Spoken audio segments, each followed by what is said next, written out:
सबको नमस्कार। जय मसीह की। प्रभु का धन्यवाद करते हैं आज की शाम के लिए। प्रियो, हम प्रभु का हर बात के लिए अपने हृदय से धन्यवाद करते हैं। वास्तव में परमेश्वर क्या करते हैं, हमसे प्रेम करते हैं और हम हर वक्त उसके वचन के ऊपर चर्चा करते हैं, बातचीत करते हैं, इसलिए कि हम सजग हो जाएं, सचेत हो जाएं।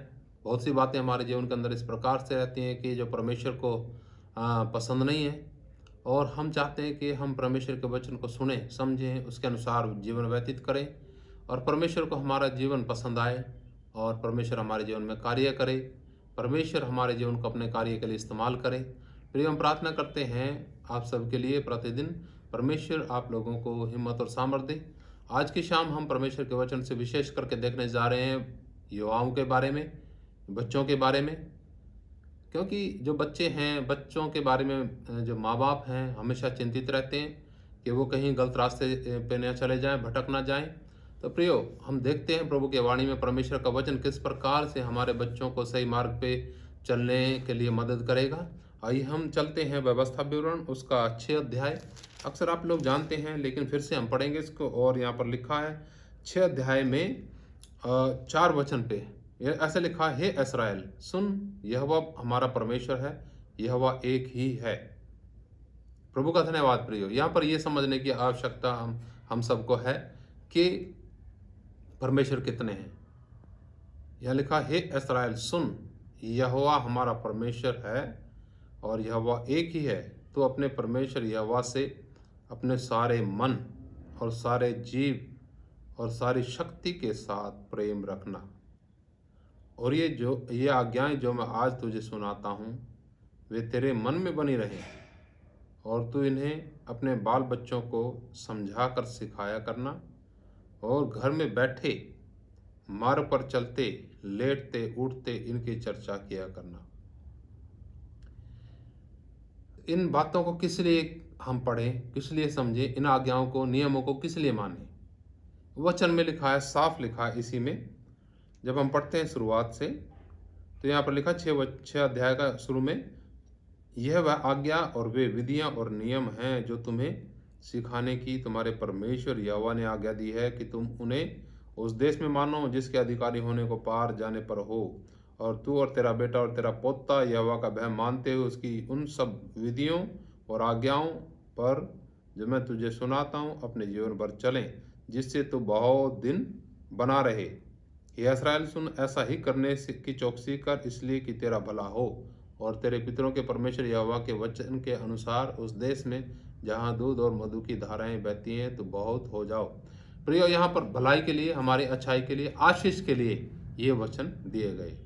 वैसे भी आप सोचिए, जब हम जो बात सुनते हैं हमारे दिमाग में, दिल दिमाग में जाती है, फिर हमारे व्यवहार में भी उतरना शुरू हो जाती है।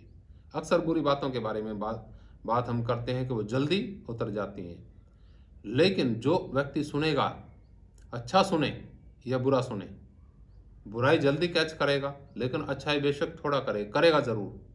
जो हमारे जीवन के अंदर बोया जाता है वो भविष्य में काटते हैं। बच्चे जो हैं, बच्चों का जीवन बिल्कुल एक प्लेन खेत के समान है, जिसके अंदर आप जो बोएंगे उसे आप काटेंगे। अगर आप परमेश्वर का भय, परमेश्वर की आज्ञाएं, परमेश्वर का नियम कायदे बच्चे के जीवन के अंदर बोते हैं, उसको सिखाते हैं, तो प्रियो, आने वाले समय में बच्चे का जीवन परमेश्वर के वचन पर तैयार हो जाएगा। इस प्रकार से जैसे कि कोई व्यक्ति अपने घर को तैयार करता है चट्टान के ऊपर, उसकी नींव कहाँ रखता है? चट्टान पर। ऐसे ही बच्चे का जीवन भी आत्मिक घर परमेश्वर के वचन रूपी चट्टान पर तैयार होता है। जब आंधियां, तूफान, समस्याएं आती हैं तो भी उसका कुछ नहीं बिगाड़ सकेंगी। हम देखते हैं इन दिनों में नौजवान और बच्चे बिल्कुल परमेश्वर से विमुख होते जा रहे हैं। सोशल मीडिया है, बहुत सी और बातें हैं, जिसके कारण परमेश्वर का वचन का पढ़ने का उनका मन नहीं है। तो हमारा फर्ज क्या है प्रियो? अपने घरों में अपने बच्चों को बिल्कुल सशक्त करें, बड़े प्यार से सिखाएं, समझाएं। एक परमेश्वर का वचन ही है जो आपके बच्चों को सही रास्ते पर लेके चल सकता है। हमारे अपने नियम कायदे नहीं, लेकिन परमेश्वर के विधियां, नियम कायदे ही परमेश्वर के बच्चों के जीवन में परमेश्वर का भय भर सकती हैं और वही उनकी अगुवाई कर सकती हैं। तो हमें सोचना है क्या वाकई हमारे बच्चे को परमेश्वर के वचन की आवश्यकता है या नहीं। लेकिन हमारा तो अनुभव यही है कि जब हम अपनी डांट डपट से कोशिश करते हैं, अपने नियम कायदे से बच्चों को सुधारने की कोशिश करते हैं, वो अधिक अधिक बिगड़ते जाते हैं। लेकिन जब हम परमेश्वर के वचन से सिखाते रहते हैं, लगातार समझाते रहते हैं, धीरे धीरे धीरे करके वो परमेश्वर का वचन उन बच्चे के जीवनों के अंदर परिवर्तन लेके आता है। आज हमें ज़रूर बहुत आवश्यक है कि अपने बच्चों के जीवनों को बचाएं। प्रभु का धन्यवाद। परमेश्वर आप सबको बहुत आशीष दे।